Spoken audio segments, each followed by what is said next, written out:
युधिष्ठिर ने बताया कैसा होगा कलयुग।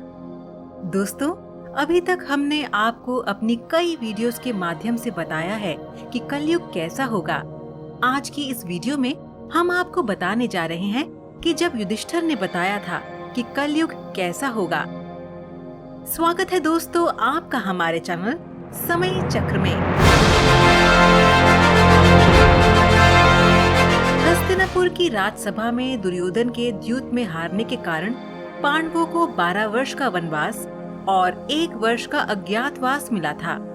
जैसे तैसे वनवास खत्म होने के बाद जब पांडव अज्ञातवास के लिए एक ऐसी जगह की तलाश कर रहे थे जहां कोई उन्हें पहचान न पाए, उसी समय जंगल के ऊपर से गुजर रहे शनिदेव की नजर पांडवों पर पड़ी।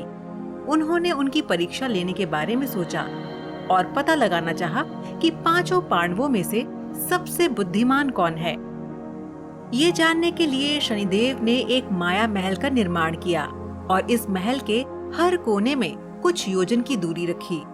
तभी अचानक भीम की नजर उस महल पर पड़ी और उसका मन उस महल में जाने को आतुर हो गया। युधिष्ठिर से आज्ञा लेकर भीम उस महल के पास पहुंच गए। जैसे ही भीम ने अंदर जाना चाहा, तो शनिदेव, जो कि दरबान बने महल के दरवाजे पर पहरा दे रहे थे, उसे अंदर जाने से रोका और कहा कि इस महल में जाने की कुछ शर्तें हैं। अगर तुम मेरी ये शर्त मानोगे तभी महल में आ पाओगे।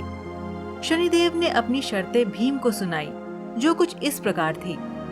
पहली शर्त, महल में 4 कोनों में से तुम सिर्फ एक ही कोना देख सकते हो।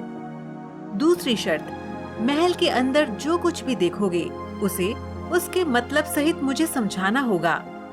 और तीसरी शर्त, अगर तुम नहीं बता पाए तो तुम्हें बंदी बना लिया जाएगा। भीम ने अंदर जाकर जो कुछ भी देखा वो समझ नहीं पाए और बंदी बना लिए गए। भीम की तरह उसके 3 और भाई अर्जुन, नकुल और सहदेव भी महल के अंदर जाने के प्रयास में विफल रहे और बंदी बना लिए गए। इधर जब बहुत देर तक चारों भाई नहीं आए तो युधिष्ठिर को उनकी चिंता होने लगी और वो भी द्रौपदी के साथ महल में गए। दरबान से अपने भाइयों के बारे में पूछा तो दरबान ने उन्हें बताया कि महल में जाने की कुछ शर्तें थीं जिन्हें आपके भाई पूरा नहीं कर पाए, इसीलिए वे बंदी बना लिए गए हैं। दरबान की शर्तें पूरा कर युधिष्ठिर महल में बंदी बने अपने चारों भाइयों के पास पहुँचे।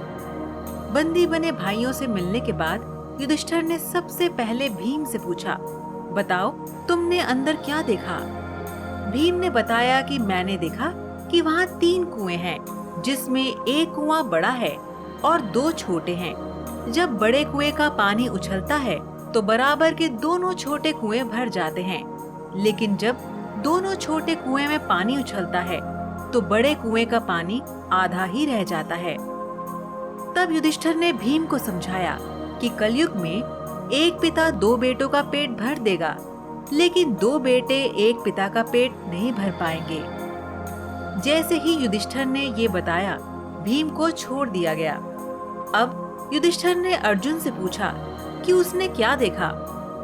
अर्जुन ने बताया कि एक खेत में एक तरफ मक्के की और दूसरी तरफ बाजरे की फसल उगी हुई है, लेकिन मक्के के पौधों से बाजरे का फल और बाजरे के पौधे से मक्के का फल निकल रहा है। तब युधिष्ठिर ने कहा, ये भी कलयुग में होने वाला है। इसका अर्थ है वंश परिवर्तन, अर्थात ब्राह्मण के घर शूद्र की लड़की और शूद्र के घर ब्राह्मण की लड़की ब्याही जाएगी। युधिष्ठिर से अर्जुन के सवाल का जवाब सुन उसे भी बंदी गृह से मुक्त कर दिया गया। अब युधिष्ठिर ने नकुल से पूछा कि उसने क्या देखा। नकुल ने कहा कि मैंने देखा कि सारी सफेद गायें अपनी बच्चियों के साथ वहाँ घूम रही हैं, लेकिन जब गायों को भूख लगती है तो वो अपनी बच्चियों का दूध पी रही थी, जो कि बहुत ही अजीब था। युधिष्ठिर ने कहा कि इसका अर्थ था कि कलयुग में माताएं बेटी के घर रह उन्हीं का अन्न खाएंगी, क्योंकि बेटे माँ बाप की सेवा नहीं करेंगे। इसके बाद नकुल भी छूट गया। अंत में युधिष्ठिर ने सहदेव से पूछा कि आखिर उसने क्या देखा। सहदेव देखता है कि एक सोने की बड़ी शिला चांदी के एक सिक्के पर टिकी हुई थी, जो कि बार बार हिल रही थी। लेकिन फिर भी गिर नहीं रही थी। युधिष्ठिर ने सहदेव को बताया कि कलयुग में पाप धर्म को दबाता रहेगा, लेकिन फिर भी धर्म खत्म नहीं होगा। ये सुन सहदेव को भी मुक्त कर दिया गया। तो इस प्रकार शनिदेव ने परीक्षा के द्वारा जाना कि पांचों पांडवों में युधिष्ठिर सबसे अधिक बुद्धिमान है। उन्होंने जो भी उत्तर दिए, कलयुग में आज वो सब घटित हो रहा है। तो दर्शकों, हम उम्मीद करते हैं कि आपको ये वीडियो पसंद आया होगा। जाने से पहले हमारे इस वीडियो को लाइक और शेयर करना ना भूलें और इसी तरह की और ज्ञानवर्धक वीडियोस देखने के लिए हमारे चैनल समय चक्र को सब्सक्राइब करना ना भूलें। धन्यवाद।